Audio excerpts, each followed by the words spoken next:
Bismillahirrahmanirrahim. Assalamualaikum warahmatullahi wabarakatuh. Selamat pagi, selamat siang, selamat malam bagi yang menonton video YouTube kelompok kami ini.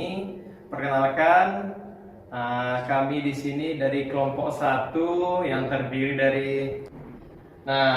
Ini merupakan anggota kelompok kami, yaitu terdiri dari Dimas Arestu, Muhammad Farhan, Nizar, saya sendiri Ananda, dan juga teman saya terakhir ini adalah Ari Sumardi. Nah, di sini kami akan menjelaskan tugas metode penelitian, dan kami di bagian yaitu wawancara terstruktur. Nah, sebelum kami menjelaskan definisi wawancara terstruktur ini, kami juga pertamanya akan menjelaskan bahwa wawancara ataupun kita melakukan interview itu sangat penting guna untuk mendapatkan rekan atau partner kerja yang kita maui atau kita inginkan, ya. Adapun wawancara yang kita lakukan itu seharusnya tidak terlalu banyak mengungkit ataupun menanyakan latar belakangnya, ya, karena sudah di-include atau sudah dimasukkan mereka di dalam CV mereka, ya.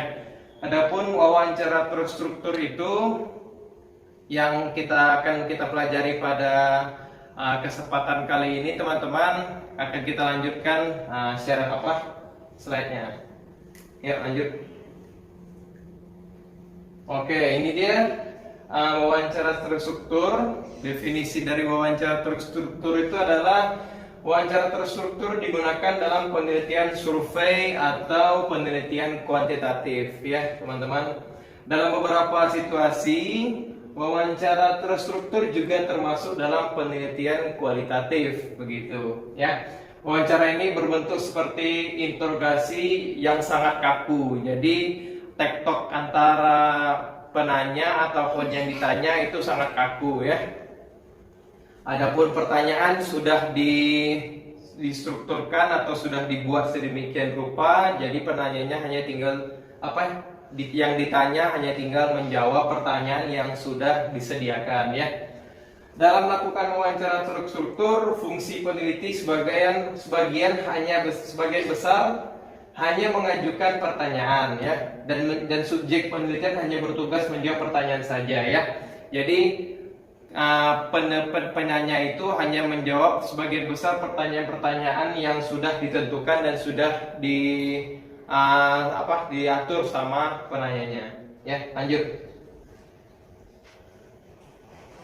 Baik, ini merupakan sebelumnya tekan kiri, kanan.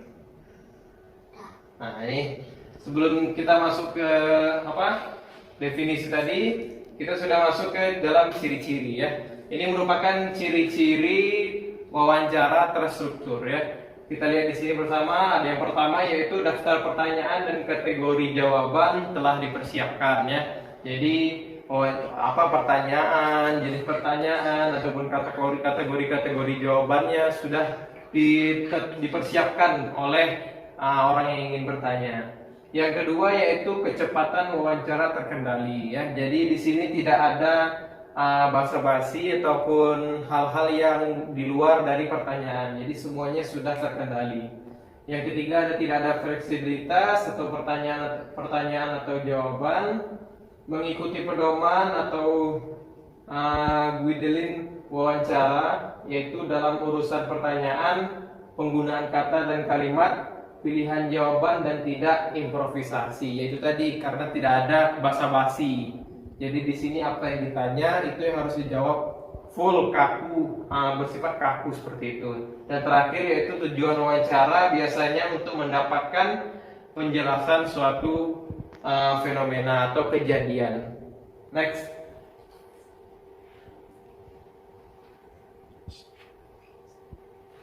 Oke.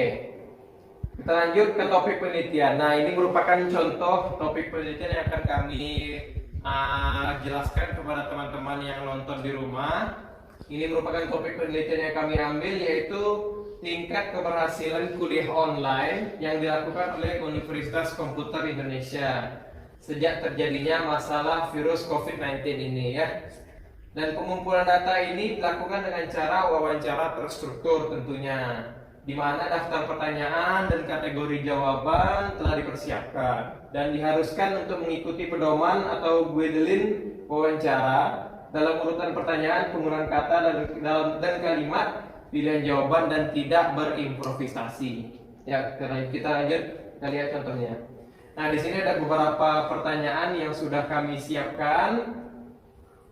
Baik itu yang pertama itu, menurut kalian sebagai mahasiswa Unikom apakah setuju dengan kebijakan universitas untuk melakukan belajar online di rumah sejak adanya virus COVID-19 atau Corona dan sebagainya? Bisa dilihat dari tampilan ataupun display ini teman-teman ya. Oke, kita lanjut, dan inilah hasil dari hasil wawancara kami yang sudah kami lakukan. Nah, pelaksanaannya sebelumnya kami uraikan dulu. Pelaksanaan pengumpulan data ini dilakukan pada tanggal 2 Juli tahun 2020 ya. Sampel atau sampling yang diambil di sini adalah perwakilan dari 10 mahasiswa Unikom. Nah, mohon maaf karena tidak bisa banyak-banyak mahasiswanya karena waktu yang begitu terlalu pendek gitu menurut kami. Nah, kami hanya bisa mendapatkan 10 mahasiswa Unikom dalam pengumpulan data ini, ya. Dan kami menggunakan salah satu media yaitu Google Meet untuk tetap mematuhi peraturan dari pemerintah.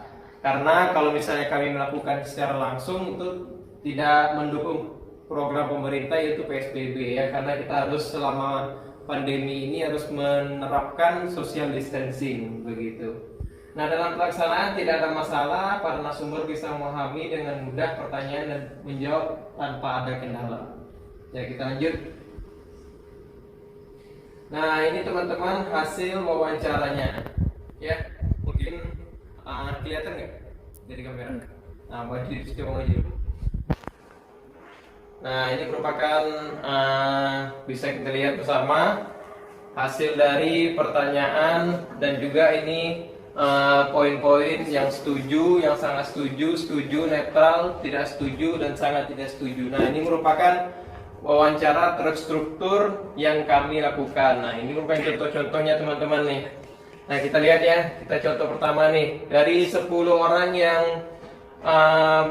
mengikuti wawancara ini, dilihat pertanyaannya, menurut kalian sebagai mahasiswa Unikom apakah setuju? Nah, dari 10 orang, 9 orang mengatakan sangat setuju dan 1 orang tidak setuju.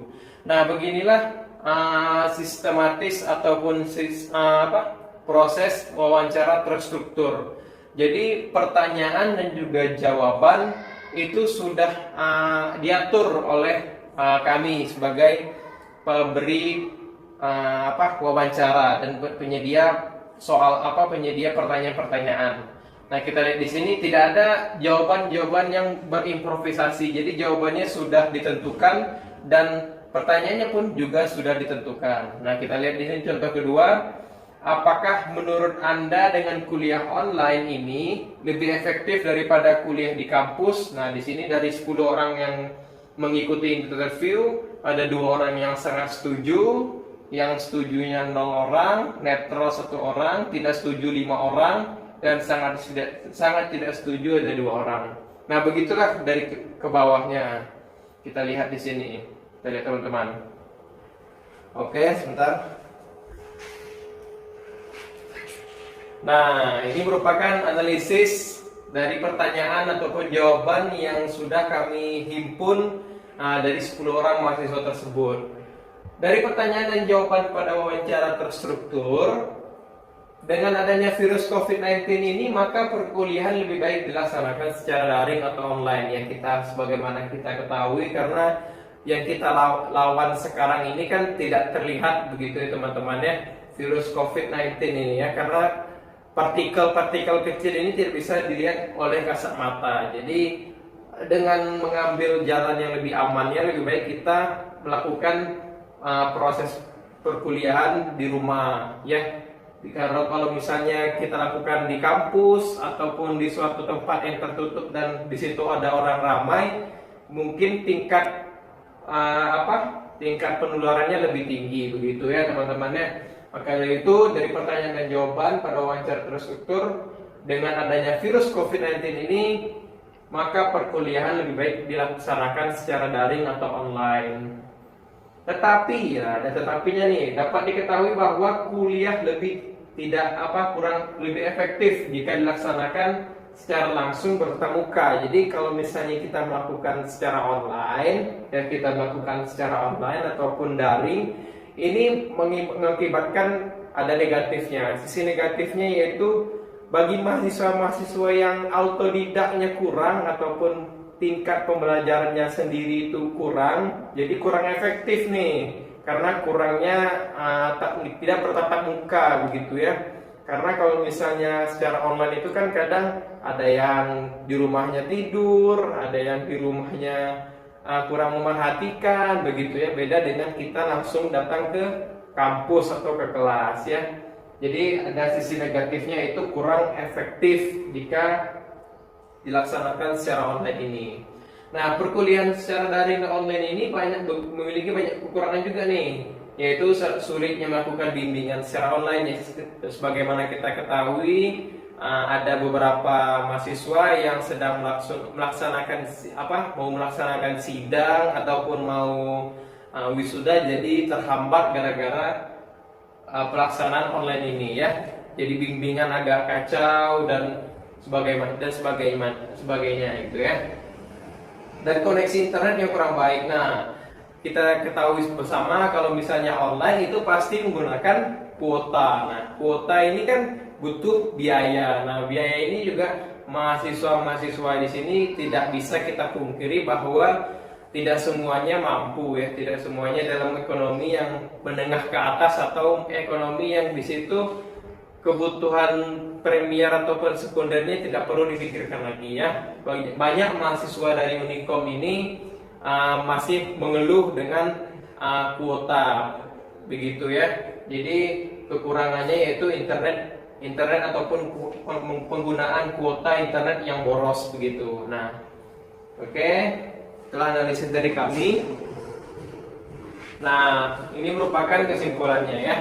Kesimpulannya yaitu berdasarkan wawancara dari perwakilan mahasiswa Unikom tersebut, maka diambil kesimpulan ternyata bahwa mahasiswa setuju dengan pelaksanaan perkuliahan online saat pandemi seperti ini ya. Tapi mahasiswa pun memiliki beberapa keluhan terhadap pembelajaran dibandingkan dengan bertatap muka langsung dengan dosen ya. Jadi ada beberapa keluhan yang ketika mahasiswa melakukan pembelajaran secara online, yaitu keluhannya yaitu tadi ya, karena kuota internet yang terkuras banyak, jaringan yang kadang kurang stabil, kadang naik, kadang turun, dan menyebabkan ketika dosen menjelaskan itu kurang terdengar sama mahasiswa. Nah, tetapi dengan adanya pandemi ini, di mana lebih aman dan tidak berangkat ke kampus. Nah, itu tadi positif dari pembelajaran secara daring ataupun online. Maka perkuliahan online menjadi hal yang tepat untuk mahasiswa mengikuti perkuliahan. Nah, beginilah kesimpulan yang dapat kami ambil dari hasil wawancara terstruktur yang kami kerjakan kepada 10 mahasiswa, perwakilan 10 mahasiswa dari Unikom. Begitu teman-teman. Nah, setelah kesimpulan ini, kita lanjut. Oke, alhamdulillah slide-nya sudah berakhir. Terima kasih teman-teman yang sudah menonton video ini. Kalau misalnya ada kurang lebihnya, kami dari kelompok 1 dan saya pribadi Ananda Baronai Putra memohon maaf, mewakili teman-teman yang lain memohon maaf apabila dalam penerangan atau ketika menerangkan banyak kurang lebihnya. Adapun itu kami mohon maaf yang sebesar-besarnya. Nah, terima kasih. Semoga semuanya dapat mengerti dengan pembelajaran pada siang hari ini atau malam hari ini atau pagi hari ini, tergantung teman-teman menonton di rumah kapannya ya. Kalau misalnya ada saran ataupun kritik, tinggalkan di kolom komen di bawah ini ya teman-teman semua. Selamat siang, terima kasih. Assalamualaikum warahmatullahi wabarakatuh.